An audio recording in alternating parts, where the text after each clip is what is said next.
बाळापूरमधून समोर आली आहे धक्कादायक आणि संतापजनक घटना। पीएचसी रुग्णालयात ऑक्सिजन अभावी एका डायलिसिस रुग्णाचा मृत्यू झाला आहे। ना डॉक्टर, ना कर्मचारी, ना ऑक्सिजन। अशा आरोग्य व्यवस्थेवर विश्वास ठेवायचा तरी कसा?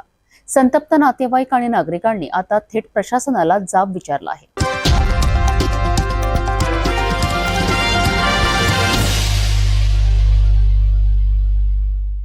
रविवारी दुपारी 12:30च्या सुमारास बाळापूर तालुक्यातील रहिवासी 50 वर्षीय डायलिसिस रुग्ण मोहम्मद शोएब गुलाम शब्बीर यांना अचानक श्वास घेण्यास त्रास जाणवू लागला।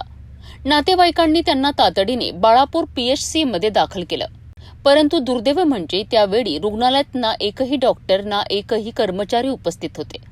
रुग्णाला तातडीने ऑक्सिजनची गरज होती, परंतु ऑक्सिजन सिलेंडर रिकामा होता की उपलब्धच नव्हता, अशी धक्कादायक माहिती समोर आली आहे। नातेवाईकांनी वारंवार मदतीची मागणी केली, परंतु संपूर्ण अर्धा तास कुठलीही वैद्यकीय मदत मिळाली नाही। जेव्हा कुठे ऑक्सिजन सिलेंडर लावण्यात आला तेव्हा कर्मचाऱ्यांना त्याचा वापर कसा करायचा हेही माहिती नव्हतं। त्यानंतर नातेवाईकांनी खासगी अँब्युलन्स बोलावून शोएब यांना अकोल्याकडे हलविण्याचा प्रयत्न केला, पण वाटेतच ऑक्सिजन अभावी त्यांचा मृत्यू झाला। या घटनेने बाळापूरमधील आरोग्य यंत्रणेतील ढिसाळपणा पुन्हा एकदा उघड केला आहे। संतप्त नागरिक आणि सामाजिक कार्यकर्त्यांनी डॉक्टर आणि संबंधित कर्मचाऱ्यांवर तात्काळ कारवाईची मागणी केली आहे। या घटनेमुळे तालुक्यातील आरोग्य सेवांवरील विश्वास डळमळीत झाला आहे।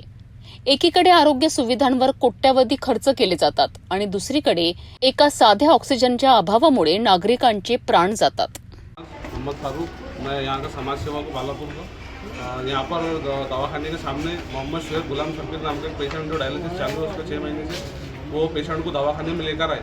आधे घंटे तक के दवाखाने के अंदर ना कोई स्टाफ था ना ऑक्सीजन था, लेकिन ऑक्सीजन इन लोगों ने लगाया नहीं। चालू करने के लिए हम खुद गए वहाँ पर, तो ऑक्सीजन को वो वहाँ पर बस क्या था अल्लाह क्या था उनको मालूम। मैं चालू करके आ रहा किसको ना, डॉक्टर आ रहा था, डॉक्टर भी बता रहा कि नहीं ऑक्सीजन चालू नहीं है, ये नहीं है।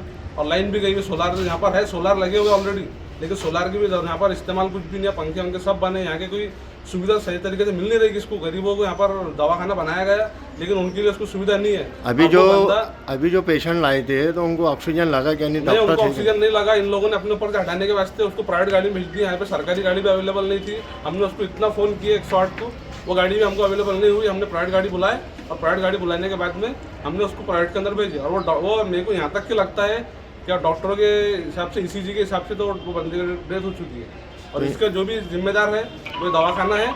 मैं यहाँ के जो भी कर्मचारी है, अधिकारी है, और उसके ऊपर जो जिला अधिकारी है, बड़े अधिकारी है, मैं उनसे भी गुजारिश करूँगा जरा इस दवाखाने तरफ ध्यान दे और इस दवाखाने के अंदर सही तरीके से व्यवस्था को लेकर आए। अभी अधिकारी कोई नहीं थे क्या?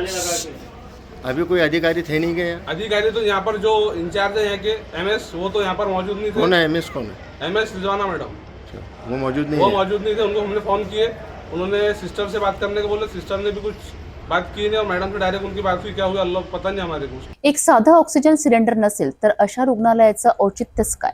बाळापूरच्या या घटनेनं संपूर्ण तालुक्याला हादरून टाकलं आहे। आरोग्य व्यवस्थेतील गंभीर त्रुटींना बळी पडणारा आणखी एक निष्पाप जीव। आता तरी प्रशासन जागं होईल का?